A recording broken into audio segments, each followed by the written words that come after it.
I read to you from the Gospel of St. Luke, chapter 2.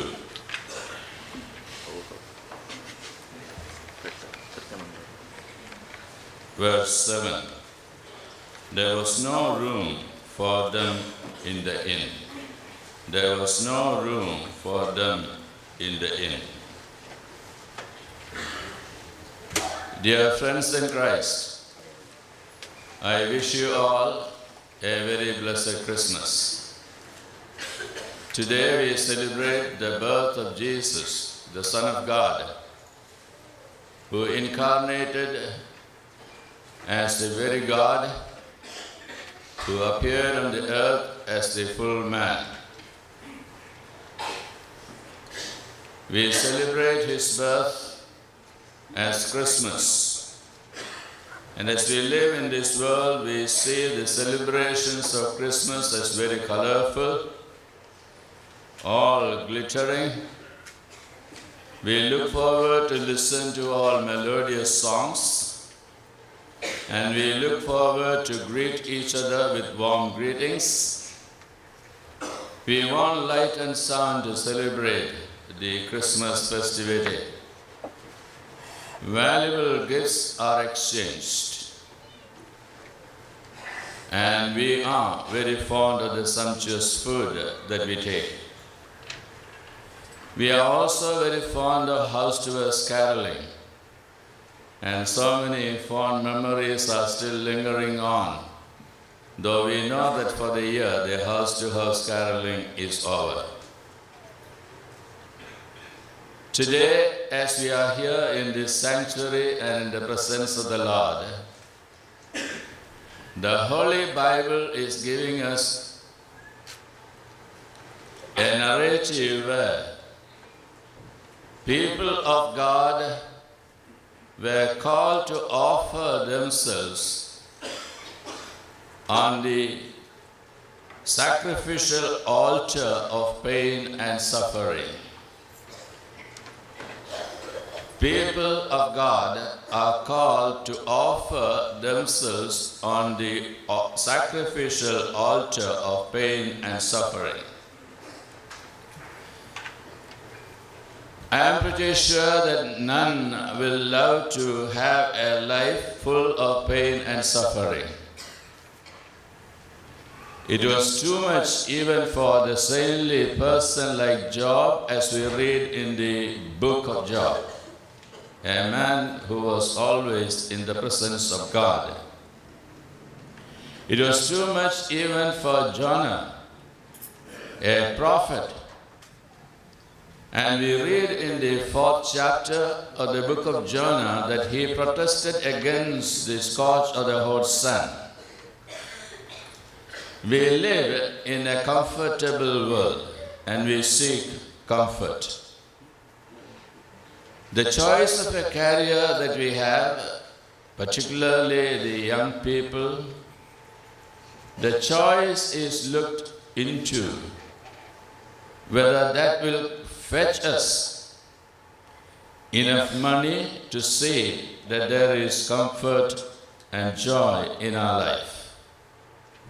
We work hard, we earn our living, to say that we have a comfortable place to stay, comfortable life in which we can move on, not only for those who are working hard and through shifts, but also for our children and grandchildren. It is in this context that we need to look into the biblical narrative of Christmas, particularly as we look into the life of Mary and Joseph. Mary, as a young lady, she had lots of dreams about her life and about her future. We learn from the scripture that Joseph and Mary, they wanted to marry and they were betrothed. And therefore, those were the days when they were dreaming about their life together and the future. It is at that time that God is appearing to Mary through angel Gabriel and asking for her life to commit herself to carry out the divine plan of God. But in the naked eye of the people around her, she is going to carry a child even without a life in wedlock. That is enough reason for a person today to commit suicide.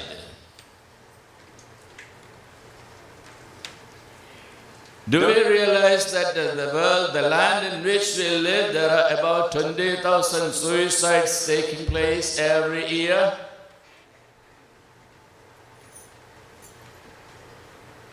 And within the first 5 minutes of the thought that comes into the mind, a number of people, they commit suicide.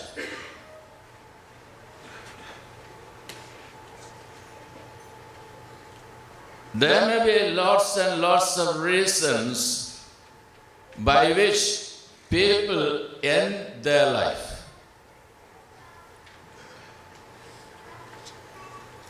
Very recently I was reading about Gonzalez, a lady of 35 years old, a lady who had cancer. She is married and she had 2 children. And when she came to know that she is suffering from cancer, her life was committed to see that the children are given, 1, good spiritual life, and number 2, good education. After 7 years, even the husband decided to leave her because as he looked into his life and his future, the future was not that bright. So he decided to divorce her. But she lived on. She lived on to say that the children are given a life of prayer, enabling them to understand that a source where they can put their trust is only in God. And she was sacrificing herself to the extent of seeing that both the children are given the best education that is possible. Let us come back to the life of Mary, where Mary, when she committed her life to the plan and purpose of God, she realized that the journey that she has to take up in her life is not an easy one. The path through which she has to go in her life is a way which no other persons have gone before. We see in the life of Mary from the village of Nazareth,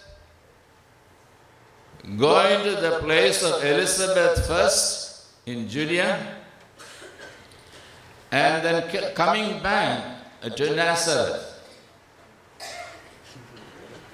I have seen a stage show titled The Miracle of Christmas, in which when Mary is coming back from Elizabeth, remember she stayed there for about 3 months and therefore she is 3 months pregnant. When she came back, all the people in her village knew that she is going to have a baby out of wedlock. And they all gathered together to stone thrown at her and to kill her. Remember, this is a stage show. Suddenly, Joseph comes into this scene and then he declares, "She is my wife and I accept her." That changed the whole scenario. Again, the life of Mary, it goes on. When she is full in her pregnancy, she is to go to Bethlehem to give census because that is an order. An order that is to be obeyed by everyone, whether Mary is pregnant or not, she has to go. And when she, along with Joseph, went to Bethlehem, we read, as I read to you, they found that there is no room in the inn, or they were rejected. Again, look at the life of Mary. She gave birth to a son. The narrative is only saying that the child is laid in a manger. He was kept in swaddling clothes. Shepherds came, wise men came, all those things. And then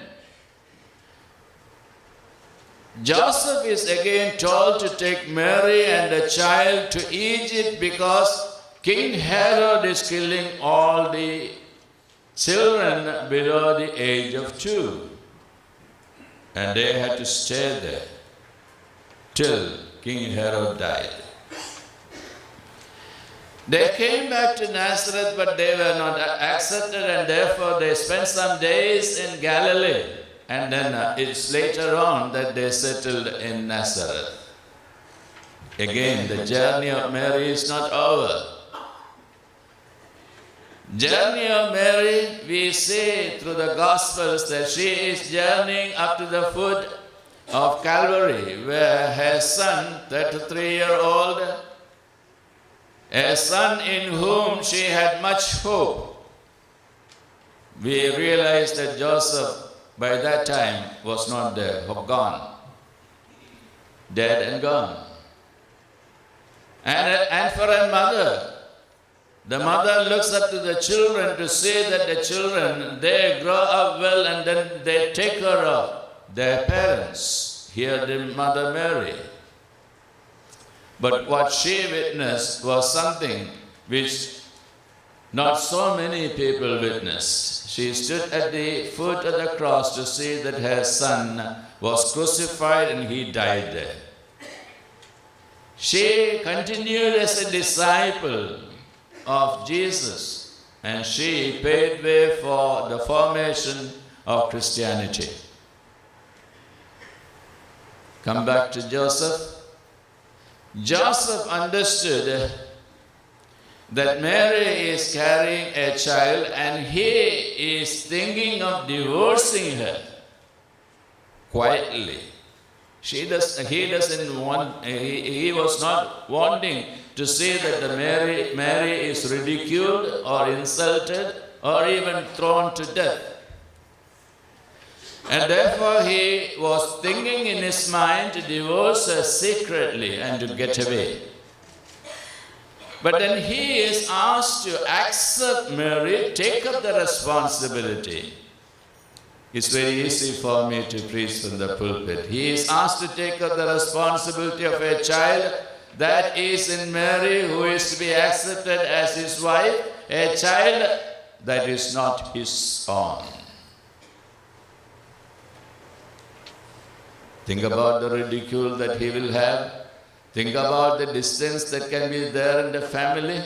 When these thoughts come up again and again and again, when they think about living together, Joseph is asked to obey God, to accept Mary and to take up responsibility. And he is obedient to God. Obedient to God to say that Mary was taken to Bethlehem. Think about our context in which we had to go to a distant place, say for a vacation for 2 weeks or so. We take vacation, we plan our trip, we take enough money on a plastic card, whatever we want, and then say that everything is planned out.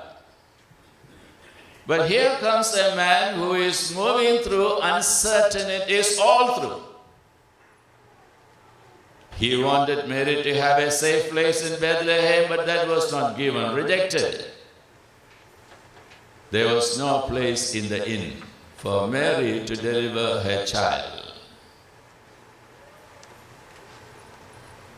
Dear friends, you might have read very recently that Dayabai or Mercy Matthew, a lady from our own place, a Christian, a person who has a postgraduate degree, a person who has gone to be a nun and then later on became a social activist living in Madhya Pradesh among the tribals and identify herself like one of them.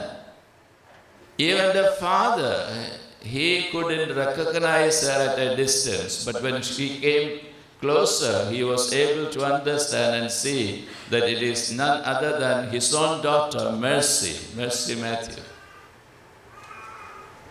Very recently, as you might have read, she wanted to travel in a bus in Kerala.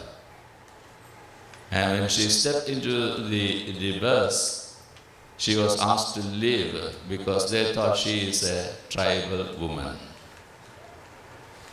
And the whole discussion is going on. Rejection, even today. Rejection, even today. We know so many instances where women at the time of delivering a baby, even if it is in a flight, people cooperate. I have read a news where a Muslim lady who was in front of the holy temple of Hindus, it was the time for her to deliver her baby. The women in the temple precincts, they all came together and helped her to give birth to a baby. And this Muslim lady, recognizing the cooperation, the love, the affection, the care in which her Hindu friends nursed her, she decided to call her son Shiva. What I am trying to say is you can see both sides. On one side, understanding human situation, on the other side, rejecting all through, flatly rejecting, without any tinge of mercy, kindness. We live in a world where there's gun culture, and I don't have to tell you how rampant, how frequent gun violence is there in our land, and how many people are taking away the lives of so many others. And one category of people who are being shot by the husbands are women, very similar to the life of Mary over here. Taking away the life because we think or people think that they have authority over life. Joseph, he is different. When he understood that it is the will and purpose of God, he is becoming obedient to the end to see that the family is brought up in love and in care, with all affection that can be given. Fathering someone else's child can be a shameful affair. But think about the situation in which so many people are there in today's world. Why are people reluctant to give space for a pregnant lady to give birth at the time when Jesus was born? We hear that the census was taken when people in the line of David, they gathered together in Bethlehem, kith and kin. Even they are not able to give room for Mary to give birth to her son. Personal comforts, selfish interests, don't care attitude, so many things can be said. When the world rejects people, Aileen Kurdi, the lifeless body of a 3-year-old child that was brought to the shore of Turkey in the month of September this year. That child was drowned. That child lost his life because there was no space for that child to live in his hometown. Heart-wrenching photo. The whole world watched. It opened the hearts of so many people worldwide. Dear friends, think about the refugee problem which we are facing today. People moving from their hometown to different places because they can't go on living in the same place. They are not secure, they don't have space, and they are not allowed to stay there. And we know that this land accepts about 70,000 immigrants every year. And the President Obama, he has already said that in 2016, this land is going to accept 10,000 refugees from Syria, a news which we all know. And you all live in Texas, and you know that there are so many refugees coming in, including children. And touched by Justin Trudeau, who said, in 2015 itself, I'm going to accept 10,000 refugees from Syria in Canada. The Prime Minister-elect, and now the Prime Minister. And he was there at the airport when the first flight came full of refugees from the land. And he said when they were welcomed, welcome home. And he said, when they come down to the land of Canada from the flight, they are stepping down as refugees. But they will walk out of this terminal, the airport terminal. They will walk out of this terminal as permanent residents of Canada. Dear friends, he represents the Christian world. He represents the new generation. He throws light into the hearts and minds of all the people in North America and around to realize that accepting the other is important. Accepting the other is important. And who is the other? The other is not the same person as we are, as you are, as I am. No. I have a different personality, he or she. He has a different personality, she has a different personality. There are differences.